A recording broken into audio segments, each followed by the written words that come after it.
ઉકાઈ ડેમના 4 દરવાજા 4 ફૂટ ખોલી છોડાયું પાણી, 60,000 ક્યુસેક પાણીની આવક.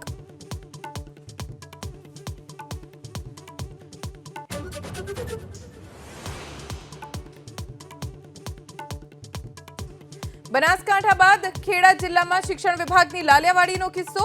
નડિયાદના હાથજ શાળાના શિક્ષિકા સોનલબેન 1 વર્ષથી વિદેશમાં, નોટિસનો પણ નથી આપ્યો જવાબ.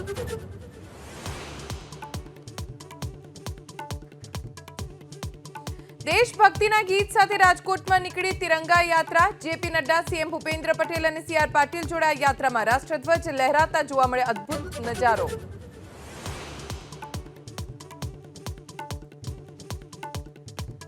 બાંગ્લાદેશથી પશ્ચિમ બંગાળના કૂચબિહાર બોર્ડર પર ઘૂસણખોરીનો પ્રયાસ બનાવાયો નિષ્ફળ. બીએસએફે 1000થી વધુ શરણાર્થીઓને બોર્ડર પર અટકાવ્યા.